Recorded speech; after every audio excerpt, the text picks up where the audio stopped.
with each of these governors and premiers that are here with us today. So thank you all for being here today. We appreciate it. And this is like a lightning round. I'm going to be asking questions, and each of these very important individuals will be answering them hopefully in 2 or 3 minutes so that we can get through this and the press can ask questions of their own. But listen, this has been going on this morning in closed-door sessions, and in light of what we understand are ongoing conversations and negotiations around tariffs and more, we're going to use this time to ask our questions on the perspective of our important individuals and elected officials, whether it is lost revenue or rising prices on both sides of the border. Many of you have made statements about the detrimental effects of rising tariffs, and perhaps the G7 will create some new clarity, but until then, we will still have the situation of rising tariffs being a difficult situation, particularly for those of us in the Northeast where Canada is our #1 trading partner.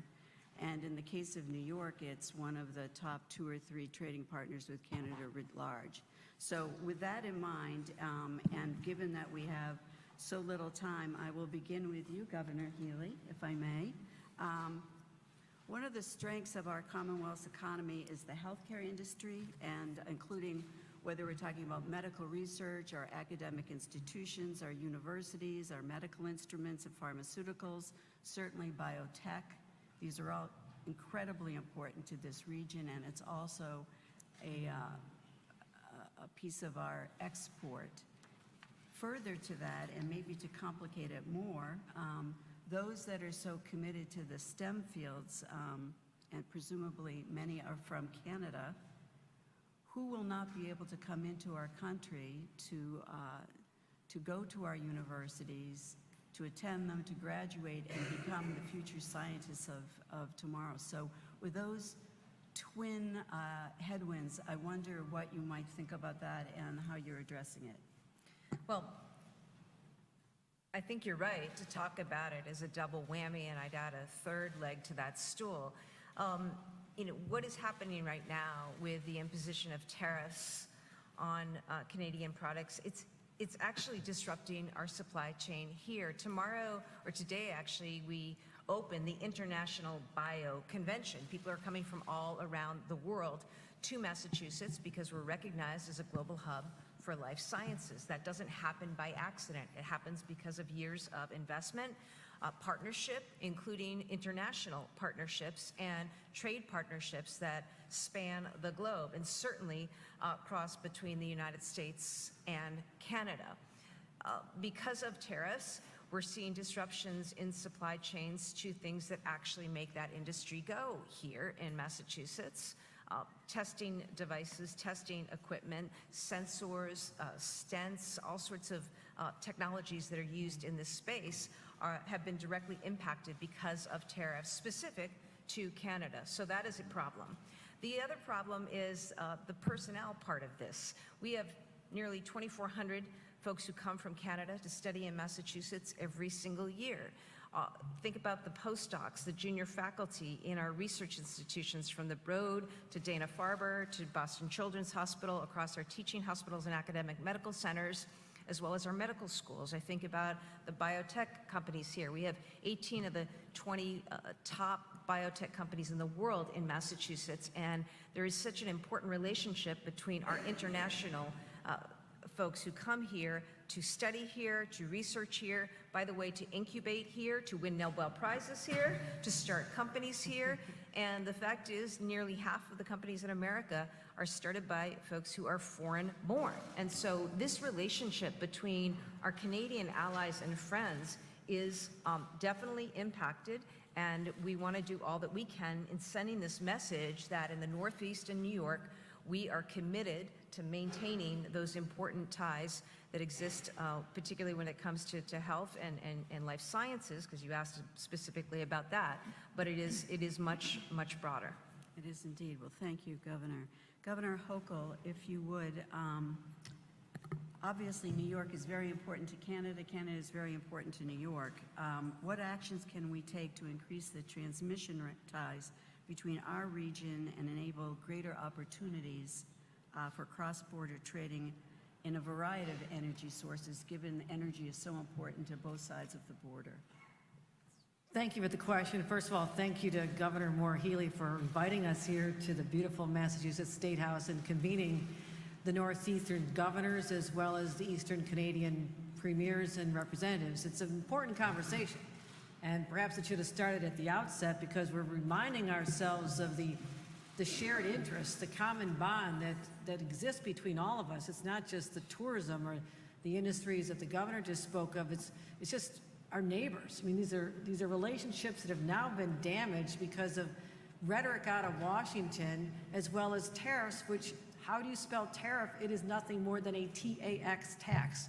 And Americans need to know that this is a tax on everything they buy, and it hurts our competitiveness, and we stand to lose hundreds of thousands of jobs if these truly go into effect as envisioned. So I always want to call out what this is all about, as well as condemning the insults to our Canadian friends. We want them to come back to our country, but we understand the anger that they feel. But I'm worried about families in New York State and the additional costs that they're going to spend on everything, including energy.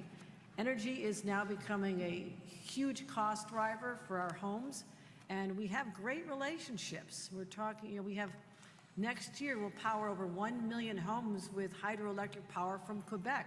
That starts because you have a friendship, a relationship of trust, and I'm very excited about announcing that. I launched it in my very first days as governor. The electric grid is so important because we're bringing Micron, we're bringing semiconductor manufacturers, we're bringing artificial intelligence companies that are going to be huge consumers of power, and I want to make sure that we continue being as competitive as we can, but we have to use that. And Canada has been a friend of ours in providing this. So I don't want any more rhetoric, tariffs, or anything that's going to set our relationship further back than it already has been. Now it's time to start healing and having our own individual relationships between New York, our own states, and the various provinces to secure our energy future, regardless of what happens in Washington. We have to operate as independent actors in this space and think of ourselves, because clearly Washington is not. And I apologize, I have to get back to the great state of New York because it's always complicated. Something's always something. Thank you very much. Thanks for being with us, Governor. Thank you, Beth. Good to see you. Okay, Premier Ford, if I may. Ontario is the largest province trading partner with the USA. You're incredibly important to us, and I hope we're incredibly important to you. You recently unveiled your vision for a Fortress AMCAN, a renewed strategic alliance between the U.S. and Canada. Can you tell us a bit about that and what your goals are for it? Well, first of all, thank you, Ann. I want to thank Governor Healy for convening this meeting and bringing our great colleagues from around Eastern Canada and Eastern United States to come together and really get the message out, get the message to the American people, the Canadian people. We're the closest friends and allies and always will be.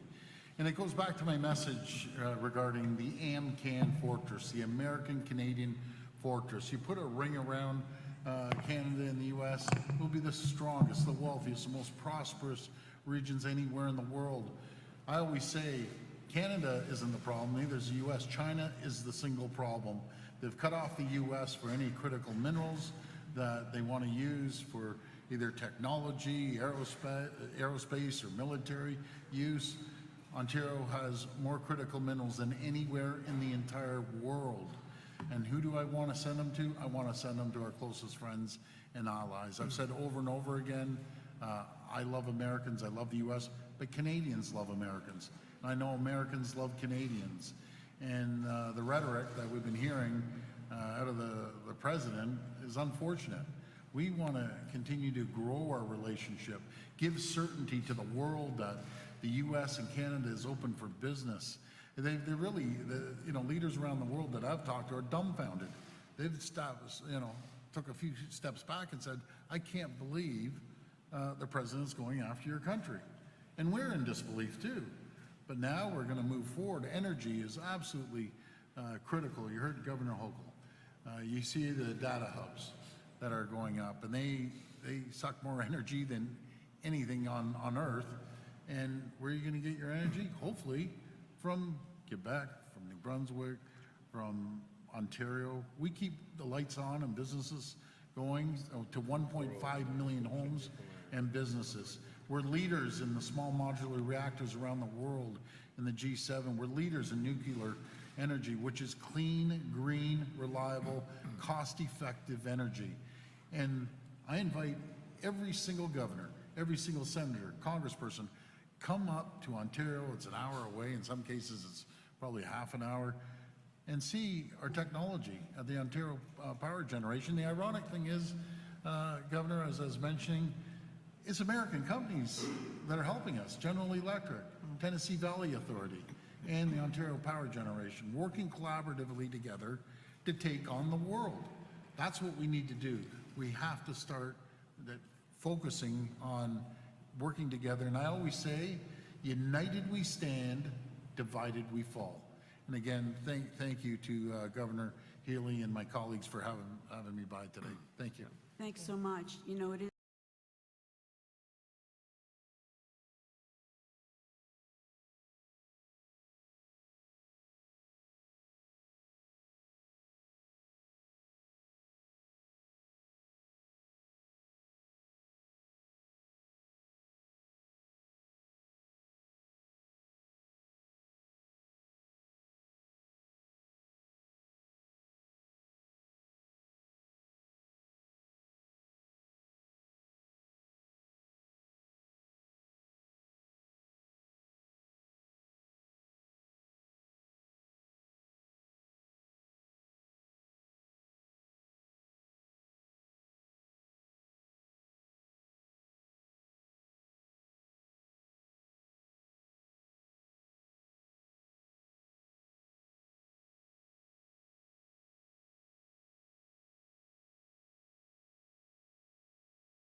but about almost 1 million people come from Canada alone to our Old Orchard beaches, our Kennebunk ports, our Algonquins and Bar Harbors and Acadia National Park. And we don't want them to miss out. And I understand the hostility that people in Canada must feel from that rhetoric. I feel that too. It hurts all of us. And we want to make sure that Canadian citizens understand we want them to come. We want to exchange. We want Maine people to go to Canada as well. I'm taking my own Goodwill road trip next week into New Brunswick and Nova Scotia at least, and hoping to make more friends there. We've always been intertwined. Our paper mill, Twin Rivers, imports pulp across the river through a pipeline from Edmundston. The families there grew up with each other, and my own ancestry goes way back into Pugwash, Nova Scotia. Hers goes into what, Newfoundland? Back to Newfoundland. We're deeply intertwined, but generation upon generation, culturally, cuisine, language. We have a 611-mile border. Maine is almost, it's hugged by Canada, by New Brunswick and Quebec, and we value that relationship more than anything. Thank you. Minister Skeet, how can governments and private sector leaders collaborate to enhance, particularly around supply chain, as Governor Vills just sort of illustrated in your remarks, and innovation across key industries? Well, first of all, Governor Healy, thank you so much for this great and opportune initiative that you've launched to get us all together. To the governors present, thank you for your friendship. Quebec couldn't ask for better neighbors. And we recognize all the hard work that you're doing to maintain that friendship in these difficult times. To answer the question, I have to say the collaboration is already underway, and our supply lines are so deeply intertwined already. Right now, a lot of the commerce that we do together is mutually beneficial. We send you parts, you send us finished products, and vice versa. And so how do we double down on that? How do we go further? Well, there are a lot of challenges in the world. One of those challenges is access to microchips, R&D, and shared things.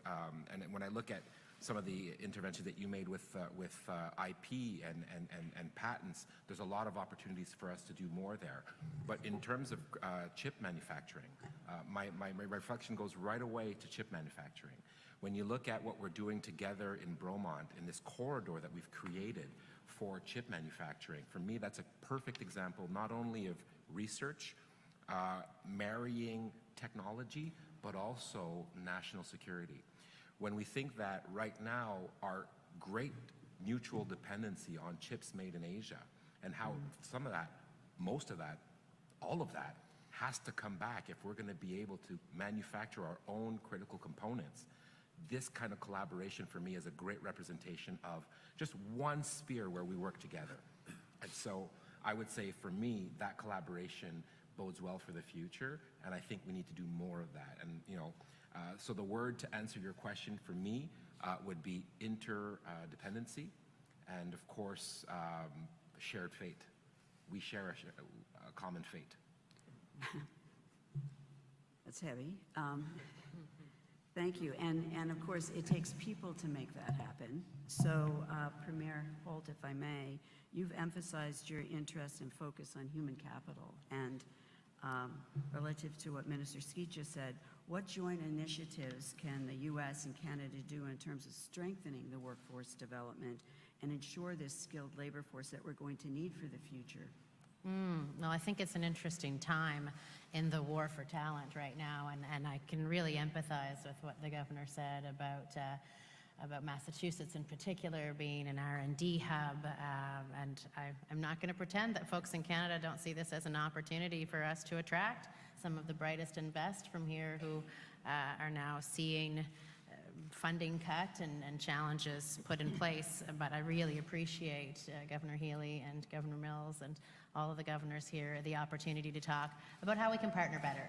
So maybe we'll borrow your talent for a little while, and then when we get back to normal, because that's what we all want.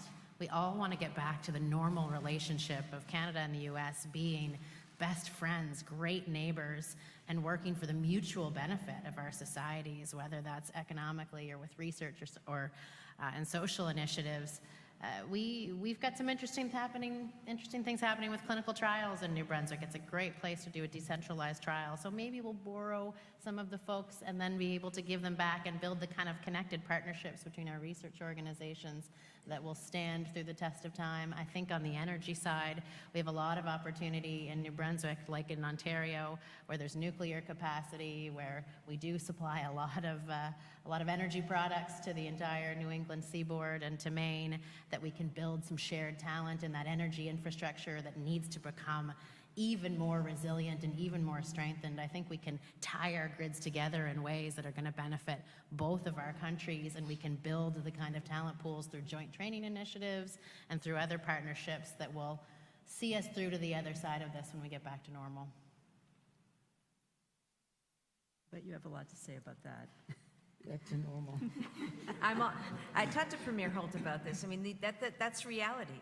In the same way that Canadian institutions are recruiting right here in Massachusetts and across the country, our talent, China is everywhere. And China's the one who's winning in all of this. And so I think it is an opportunity for continued partnership and growing those things. I would like to not necessarily have anyone leave, right?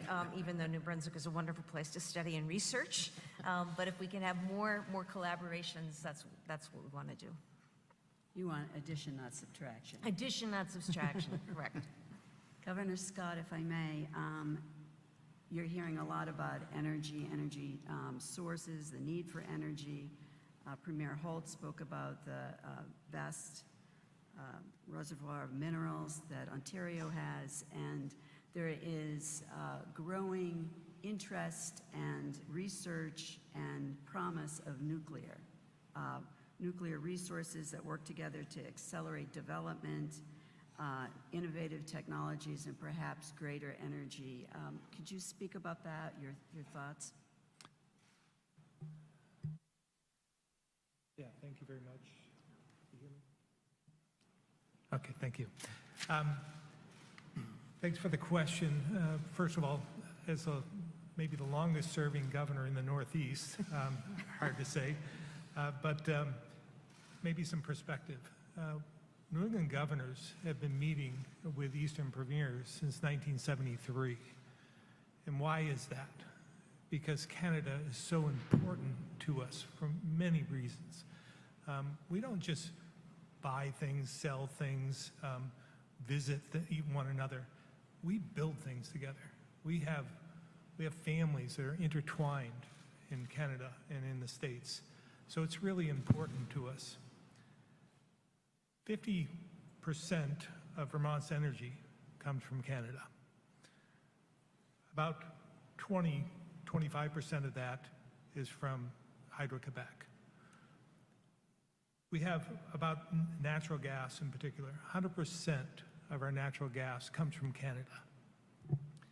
And about 80% of our fuel oil comes from Canada. So that tells you how important Canada is to the States. But we need each other in order to survive in the future. Getting back to your nuclear question, I believe we need to wean ourselves off from carbon-emitting fuels. We need to electrify.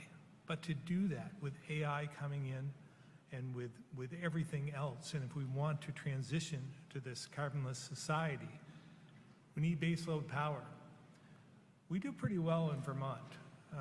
Again, with Hydro-Quebec's help, with all the renewables we have in Vermont, and we get some from New York as well. A large percentage of what we use is renewable. But if we're going to go a step further with AI and electrification, we're going to need more baseload power. In order to do that, I think the quickest, easiest way is with nuclear. And I know that Premier Ford has talked about that with us and having much of what we need in order to transition. We shut down our nuclear plant years ago. I was one of 4 senators, by the way, at that time when that vote was taken. I voted against shutting Vermont Yankee down because I knew we needed that baseload power, and it was less expensive than all the other power sources that we have. So I think it's essential as we move forward to consider nuclear in the future. Well, thank you. You know, the International Energy Agency portends that we will have to scale up so much on energy, not only for industrialized nations, but developing nations and emerging economies, and maybe double what we need in electricity. So these are issues that go well beyond the borders of the Northeast and Canada. But we are a place that we can make things happen, particularly at MIT, where a lot is happening in terms of nuclear. Premier Hogan, let's now look at that from Canada's perspective. How do you see cross-country border collaboration shaping the region's energy future? Thank you very much, and thanks, Governor Healy, for this opportunity for everybody to get together. I didn't set Governor Scott up to provide that answer about energy needs and greening our grids, but it is a great opportunity for me to talk about how Newfoundland and Labrador fits into the energy conversation, not only in our province and the Atlantic region, but with the northeastern states as well. People have mentioned that the neighbors of Quebec are sending transmission and power down through that province, through Hydro-Quebec, and Hydro-Quebec was mentioned as well. But important for everybody to realize a lot of the energy that's coming through Quebec does come from the Churchill River in Labrador, in Newfoundland and Labrador. And of course, we have a historic partnership now where we're upgrading some facilities and building brand new facilities along with Hydro-Quebec and NL Hydro to essentially double the production on that river from about 5,000 to 9,500 megawatts. So we do have an opportunity to continue to develop green energy options in our province, and with partnership through Quebec and through our neighbors there, we can certainly work with our neighbors in this part of this country as well. And I think Newfoundland and Labrador, we're not ready to stop there. When we met with the Prime Minister and the First Ministers 2 weeks ago, I know Premier Houston spoke a lot about it on our behalf. Energy East Partnership is the way he phrased it. And if we can get together in the Atlantic region and develop energy opportunities, I don't think we should stop there. We can continue to go down into this part of the country as well. We all have different opportunities in terms of transmission and generation assets that we can contribute to such a partnership. And in our province, we certainly have hydroelectricity, we have natural gas offshore, and we have onshore wind as well. So tremendous opportunities for our part of the country, our part of the region in Canada to work in close collaboration with our neighbors here in the States. Thank you, and I know we all are enthusiastic that Mark Carney is not only a great man in public policy, but his public policy around clean energy and the future of energy is cutting edge, and he was able to do the same in business as well. Governor McKee, if I could, let's sort of switch up it a little bit and talk about the U.S. and Canada in terms of improving our airline routes, infrastructure improvements, and facilitate travel between the two regions. Yeah, thank you for that question. And I just want to, Governor Scott was mentioning how this group has met long before we were governors, even you, Phil. And that puts us in a very good position. And Premier Ford, your idea of convening governors, not just from the Northeast, but nationally. We know governors from around the country that are going to get impacted by this rhetoric that is positioning you to provide us so much candor today in terms of exactly what's on your mind. So happy to, if that invitation goes out, I'd be happy to travel to convene, and let's bring more governors in, because governors matter, and just as premiers matter. And we're the ones who are working day to day on what impacts this is having on our states, our respective states. As far as the travel goes, we want to continue doing that. Rhode Island is fortunate to have one of the fastest growing, if not the fastest growing airport in the country. And now we're bringing hubs in from Breeze Air and others that we're having direct flights throughout the country. And we'd love to be able to open up that path both ways into Canada, because we know that if we bring really smart people into Rhode Island, that we are going to get certain results from that. And I think vice versa, if we bring our skill and talent into Canada on an economic basis, we're going to get the benefit of that. And then the cultural side of the issues, from Rhode Island, we have I think one of the largest French-Canadian communities in the entire country in the city of Woonsocket. I ran a business there for several years and got to know the French community, Canadian community, very directly.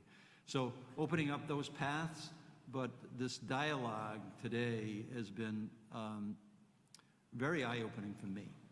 And what's been said from our colleagues here in Canada, we need to listen to. This rhetoric that is going on that creates division needs to stop. And I think that a meeting like this helps get that message going, but it needs to continue to happen. So, Governor Healy, thank you for convening us here today, and let's make that visit up to Canada. I think it makes a lot of sense. Thank you, Governor McKee. Premier Houston, if I may. First of all, Halifax and Boston have a very tight relationship. I'm sure many of you know this, but more than 100 years ago, there was an explosion in Halifax, terrible fires, and Boston came to Halifax's aid in the middle of a blinding storm. And each year, Halifax arrives at Christmas time with our Christmas tree that sits on the Boston Garden. So thank you very much, because it's a very special thing that has continued for many years. Nonetheless, there are parts of Canada that have taken actions to really reduce the American product on your shelves.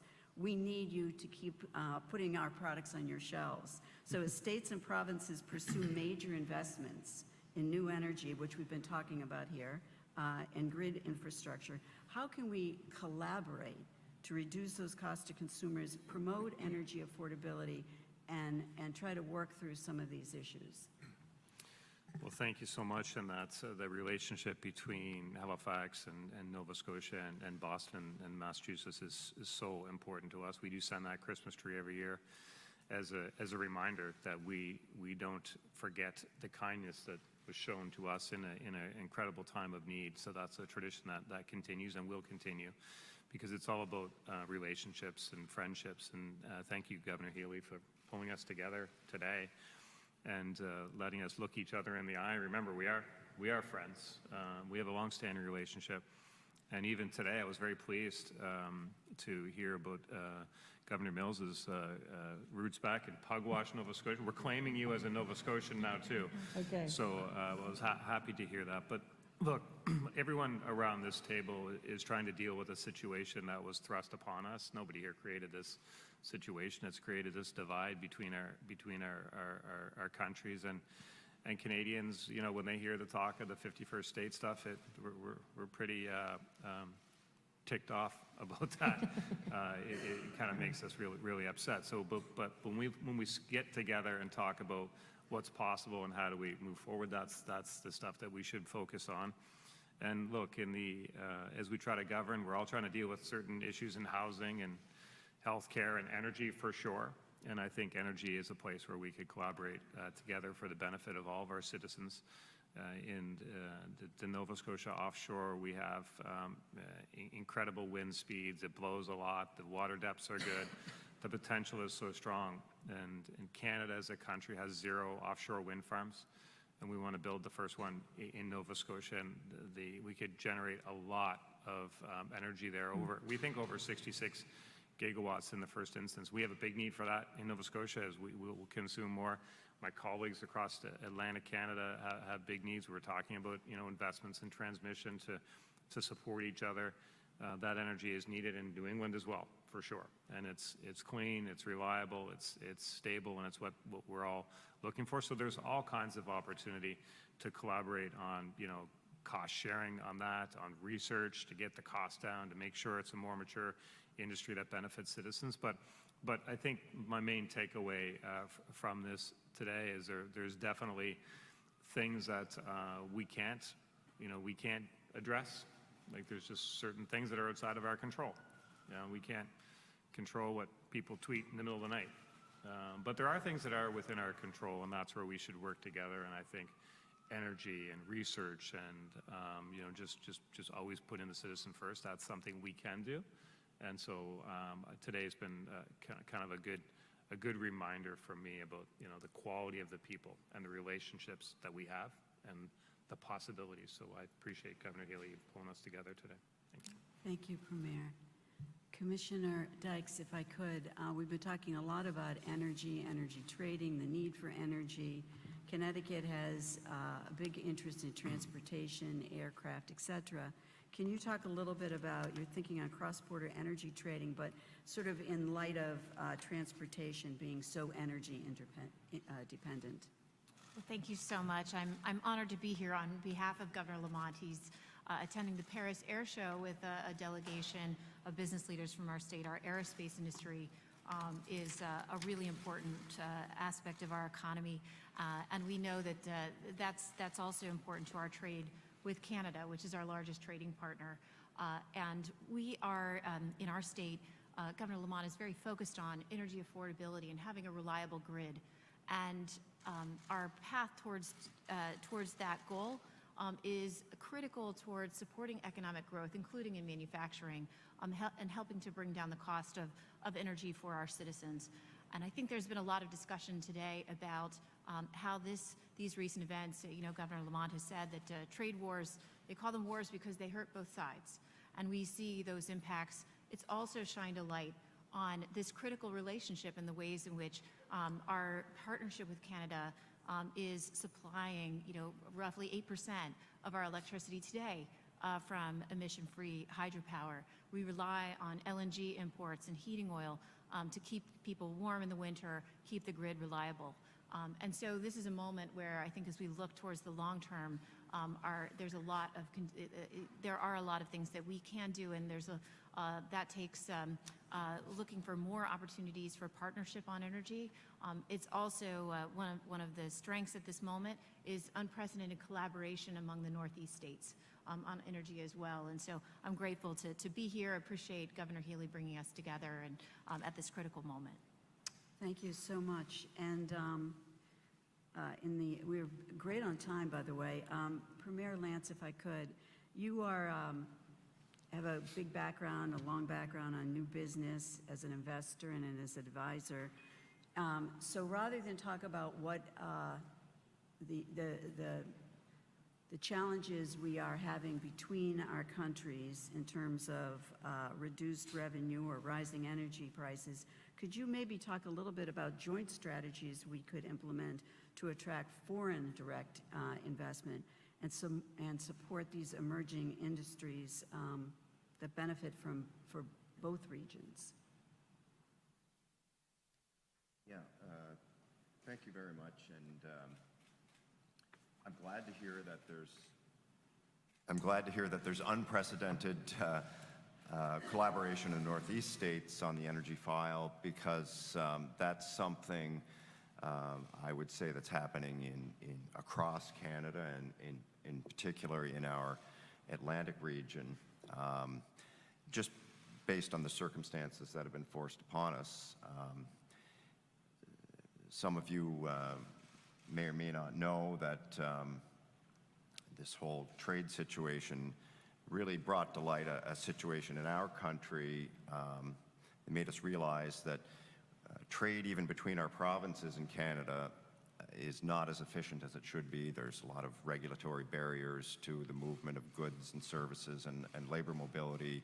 And this has forced us to collaborate very closely to work on dropping those trade barriers in light of the barriers that are now in place between our countries. So there has been a lot of regional cooperation, and I think that's where we can cooperate with our friends and colleagues here in the Northeast United States on a regional approach to many of the challenges we face and on economic development and strategic priorities. So there's many examples in Canada at this time between our provinces, but just in our region, I would use, I am here, of course, for this meeting of governors and premiers, but I'm also here representing my province at the BIO conference, which is an important sector for our small province, Prince Edward Island. And we're here, of course, to grow that sector, but there's examples of cooperation in our region. For instance, one of the larger companies in Prince Edward Island, BioVetra, we cooperated with Nova Scotia to incentivize investment in both of our provinces. As leaders of distinct jurisdictions, we often look at a zero-sum game of investment in our own provinces, but when we take a regional approach, we all win. And I think when we talk about regional approaches, we need to talk about the entire Eastern Seaboard. So you've heard today about the Eastern Energy Partnership, which is what Mark Carney has started a discussion about nation-building projects or projects of national interest in Canada. So we, as a region, have come together to propose large projects in partnership with each other to build an energy infrastructure that would then attract private investment in energy capacity. So I'd also like to point out that Mark Carney has recently promised to meet the NATO target of 2% of GDP spending on defense recently, so by March, which I think is ambitious, but that's something that we should be putting our mind to on a regional approach so that we can benefit from that type of spending in Prince Edward Island. We've got an aerospace industry, which we would like to get a piece of that defense spending, and I think that we need to be looking at that on a regional approach, not just in Atlantic Canada, but the entire Eastern Seaboard. So there's many opportunities, I think, that in forums like this we should be discussing, and when we get past eventually this situation we're in now, those opportunities will become more apparent and a real opportunity for all of us. Thank you very much. Well, you've heard the themes here today, looking for resolution and cooperation even in light of these tariffs, reduce divisions and barriers, the issues around supply chain, energy products, rising energy prices, reduced revenue, and resolution that benefits both sides of the border. So with that, I'll turn it back to you, Governor Healy. Okay. Well, I'll offer a few concluding maybe remarks, and then we'll open it up to questions. You know, this convening came about a while ago. Governor Mills and I were having a conversation shortly after President Trump announced tariffs, and we thought it was very important, recognizing the very serious consequence of that move, to bring together our colleagues in the New England states and also New York, together with Canadian premiers. The relationship between the United States and Canada is so deep, and the relationship between this region of our country, the Northeast, and Canada is deep. Relationships familial, cultural, economic, and so much more.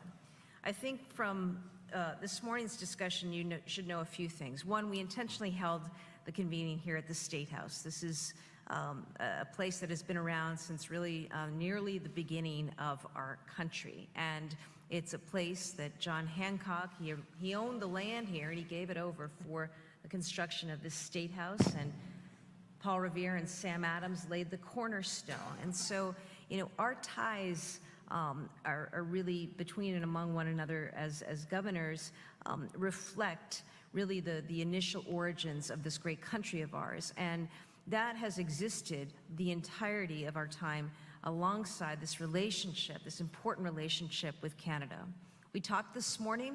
It is no doubt the case that this has been tested, not between and among the relationship that we have with one another. We're colleagues who have great respect for one another, but it's a challenging time. I think across the board, we could all say that our tourism numbers, for example, are down anywhere between 20% and 60% in all of our states. We have seen serious impacts and disruption to the supply chain. We have seen impacts that you can't quite put a price on, but are real. Concerns about traveling to the United States and safety. Concerns about traveling to the United States and what might happen in terms of border activity. Concerns about investing here because of the federal government's move away from investments in science and research. And real acknowledgement that while we are dear friends and allies, we all need to take care of our own and ourselves. And for the first time, we know that our friends to the north, some of them are exploring partnerships with other countries, and that never would have been contemplated were it not for what was necessitated as a result of President Trump's actions.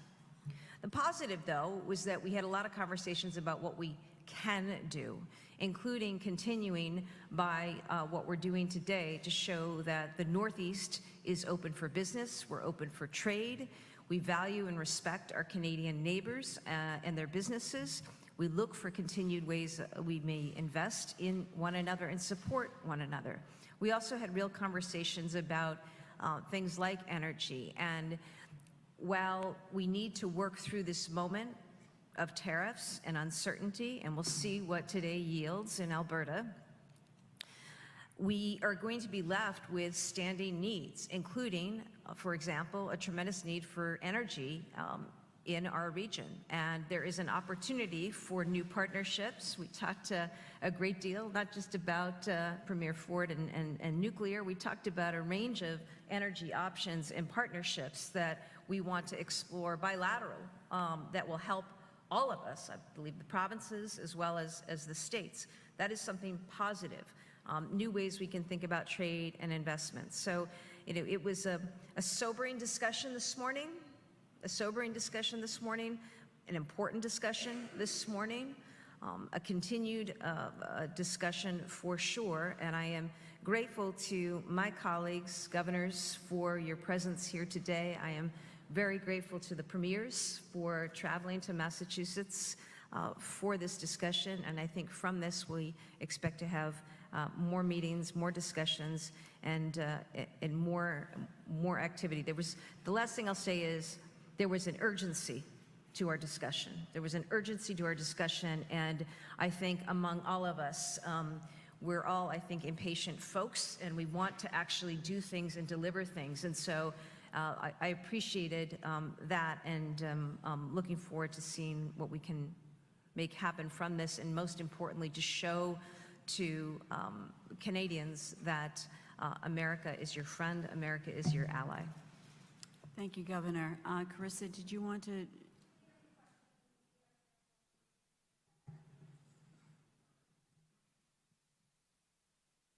Hi, Mike Crawley from CBC News in Toronto. Question for the governors. Governor Healy, you mentioned how significantly tourism is down in your states. I wondered if any of you could talk a little bit about, make that more tangible. What's it actually look like how exactly your tourism industries are being affected? And also, is there any sort of message to Canadians who don't really want to come to the States? They don't want to cross the border. Sure, I can take that. Look, our tourism between February and April is down about 26%. Talking to local businesses up and down the coast in particular, reservations have been canceled. And some of these relationships go back a long time. I talked to one business owner who's been in business, his family had been in business since 1677, a local B&B. And they've always had significant Canadian traffic and families who came back year after year, year after year. It's not the tariffs that are affecting them so much as the hurt pride in Canadian citizenry. And boy, I understand that. And we are doing our best to promote our state, of course, and marketing tools and setting up signs at the 13 different border crossings that say, Bienvenue Canadien, and please come, and all those things. You know, I'm just one governor. Some businesses are marketing more to other states to make up the difference and whatnot. But we want Canadian people to know that we cherish our relationships. We have shared a lot of our long-lasting assets and amenities in the meeting this morning, and we want to continue to do that. You know, as others said, these relationships are so intertwined, family relationships, Acadians who came across hundreds of years ago, people from Sherbrooke who came into Lewiston, Maine and Biddeford, Maine to work in the mills and develop families there. About a quarter of our Maine population speak French Canadian for that reason. Those things don't just end overnight because of some dangerous rhetoric coming from Washington. We continue to have positive relationships with people of Canada, economic relationships. We share cuisine, we share a language, we share an awful lot that cannot be broken by somewhat aberrational language coming from certain parties in DC. We are talking to our congressional delegations time after time to make sure they reinforce our stand not just on tariffs, but on Canadian-American relations, which are extremely important to us, not simply for economics, but for the spirituality, the spiritual relationships that we carry within us with Canadian people. And so that's why I put up signs in our businesses all up and down the coast of Maine and interior Maine to make sure that, not just because of the Canadian dollar, but we welcome them. We're talking about vouchers and discounts to make sure that they feel welcome in our state, because they should. They deserve it, they've earned it, and they are our people too. Bookings are down. Massachusetts, we expect about 20% is the decline. I think New Hampshire is that. Vermont reports that hotel reservations by Canadians are down 45%, credit card spend by Canadians down 36%. In New York City, bookings by Canadians are down 45%. Those are just some examples. And we also have heard that any number of school trips. As a kid who took her school trip to Toronto in the 8th grade, school trips from Canada to the United States are way down. Hey there, Matt Pritchard, NBC Boston. Some of you have referenced the G7 today. Just curious if there's anything that could come out of that meeting that would be productive and helpful to these issues that you guys are bringing up. Would love to hear from the governors as well as some of the premiers. There are a lot of positive things that could happen. We don't know what is happening, but.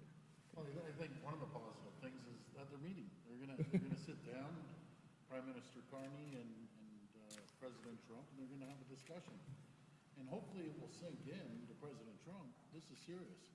As they're, negotiating and sitting down, the engine of, I'll speak for Ontario, is just moving forward, onshoring as many products as we can. And I was telling the governors earlier that once we start onshoring the tens of billions of dollars that we procure from the U.S., you can't turn off the tap.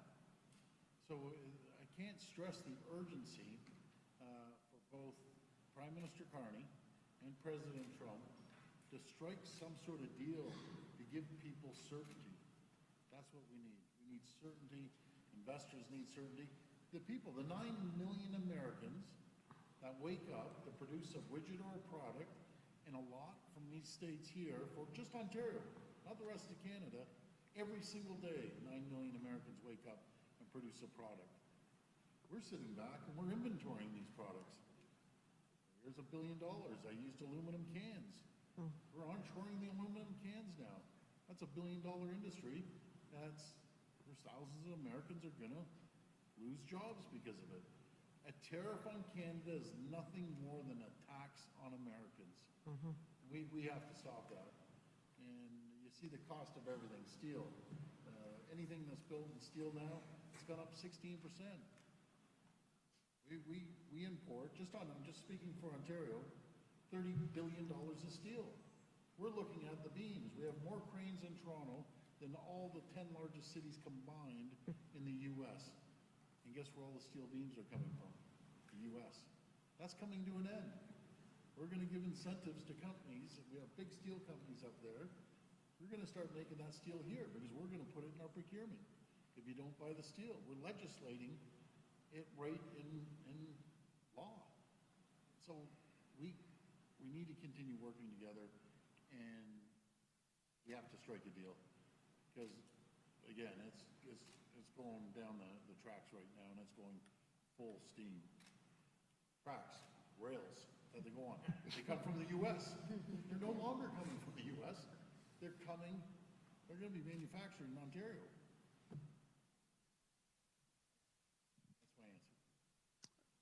Hey, this is Yeah, I mean, look, it would be crazy for there not to be a resolution. Yeah. And, we joked earlier about our hockey teams and our rivalries, and we're still sorting here from Brad Marchand, and thank you, Premier Houston, for reminding us of that. But in all seriousness, why wouldn't we be working together to build the strongest force that we can? It'll be great for our economies. We'll all win. In this race against China right now, we had a conversation about the minerals, right? And the materials that are present in Canada and some parts of our states. I look to Maine. But, there's so much that is of mutual benefit if we work together. And I think, we're going to do what we can to work together, but we need the federal governments working together. And I just hope that we see through that this week at the G7 and that there be a resolution there so that we all can get on with our lives and innovate and grow our economies and, produce the kind of energy that we need to power the world that we're living in and will live in the future. That's my hope. The governors and premier have massive amounts of influence. Turn your mic on, please. I'll speak for Ken. Oh. Yeah, governors and premiers have massive influence to Washington and to Ottawa. I can assure you, we're going to start, speaking out a lot more and getting our message out there. I know, Anne, you were saying Canada is we buy more products off the U.S. than China, Mexico, Japan, Germany, and the U.K. combined. And vice versa. The U.S. is our #1 customer. But we got to build that AMCAN fortress. And I just want to correct the record because it drives me crazy that we buy twice as, no, that's not the case. Let's take the 1.4 billion barrels of oil that the U.S. needs, that gets for a discount, then they upsell it and make a ton of money. That's here nor there. But we are going to start building pipelines to divert it around the world and saying that, take that off the balance sheet because it's oil that you need. You have close to a $50 billion surplus with Canada. That's the number that's not being spoken to accurately out there. Those are the facts. That's the truth. Simple as that. Thank you. For Premier Ford and the other premiers, if I may, a lot of talk about tourism today, how vital that is to this part of the country, our country. Would you encourage Canadians to come to America, spend dollars here this summer as tourists, or should they send a message to President Trump by not coming to America and staying away from our country? What say you? I would first say travel around Canada. Come to Ontario. It's massive. It's twice the size of Texas. But I've always said, and I love the U.S., I love the Americans, all Canadians do, I'd never stop people from coming down here. There's a tremendous amount of people that live down here that are Canadians and vice versa. Tremendous amount of, there's actually $30 billion of real estate just in Florida that Canadians own. Not to mention how many people come right here to Boston and New York City. Life science sector is massive in the province of Ontario. Matter of fact, I'm going to see a Canadian company later today for a tour. But we're so intertwined. Our supply chains are so intertwined, similar to the auto sector, parts going back and forth 6, 8 times before it gets assembled. We need to get through this, and we need to be, we're stronger together. And keep an eye on China. As they're laughing, they're sitting back laughing at both of us and saying, boy, as they're moving forward and building up their critical mineral supply, building small modular reactors, that's who you have to keep an eye on. If I could add, it's challenging for us to hear from our fellow colleagues that they're seeing a massive drop in tourism. And we know that means that somebody who's working at Hampton Beach like Governor Healy used to might be losing their job, or that all of that, was a 36% decrease in spend in New York? That means people in the US are losing their jobs in tourism. And we don't like to hear that, but what we want to say to them is, you got to make noise.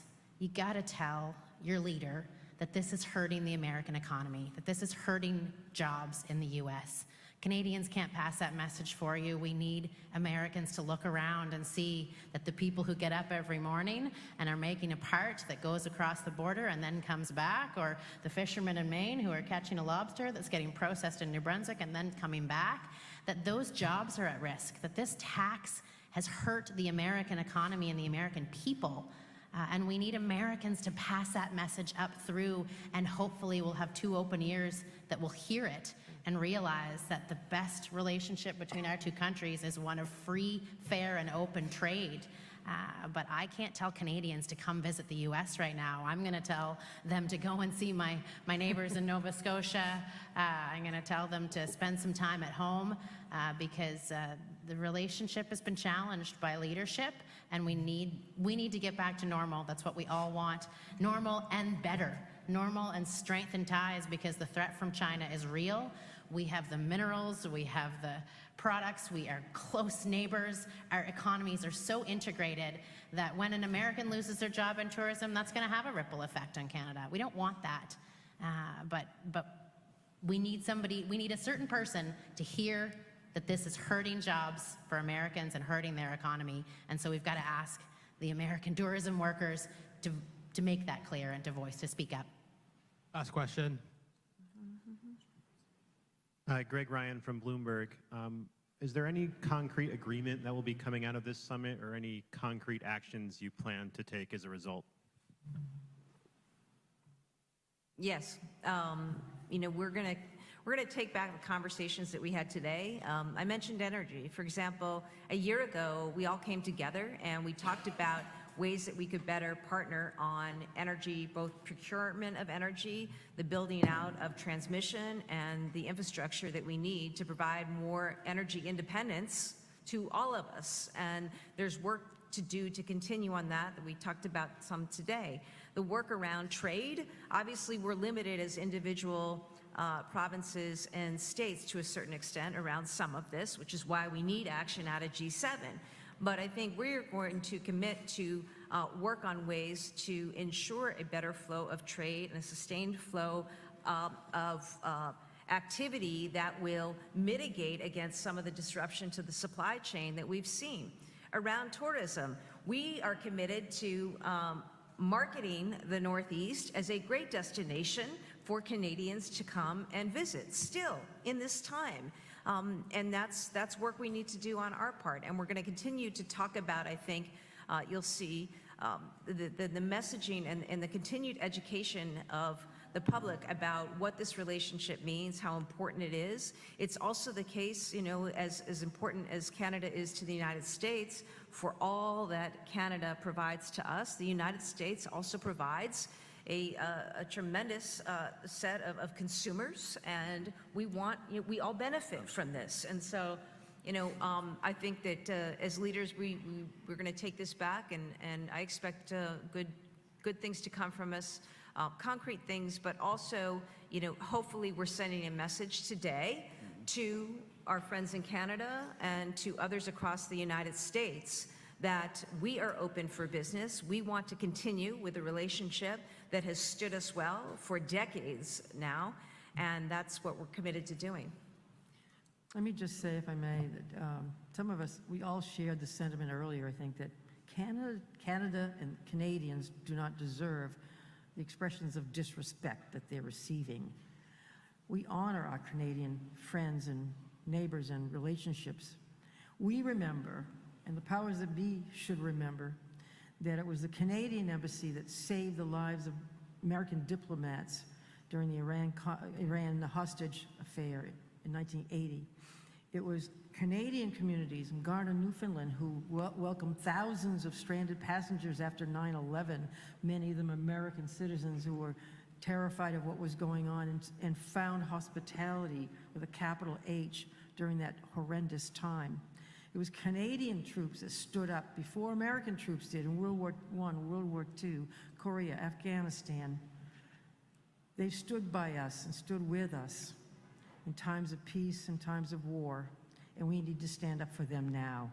And we do want to stand for them and with them. It's not just an economic thing. I'm not just here to say, oh, the Maine economy is going to suffer if Canadians don't come to Old Orchard Beach this year, but our relationship suffers, and it shouldn't. And we do respect Canadians and the country, the sovereign country of Canada. Well, thank you, Governor Mills and Governor Healy. I'll tell you one thing. We all share the same values, and we all want the same end game, is to build our trade, fair and free trade, and we look forward to getting it done. And this is a great voice. Again, I want to thank Governor Healy, all the governors and premiers for attending. If we didn't feel this is very concerning, we all wouldn't have flown in here. And this shows unity. And I can tell you, after our talk and we build relationships, we're all united here. We are all united, all from different political stripes, by the way, in different countries, but as one united voice that we're speaking from, saying, let's get a deal. But thank you. God bless America. God bless Canada, and we'll get it done. Thank you. Thank you all.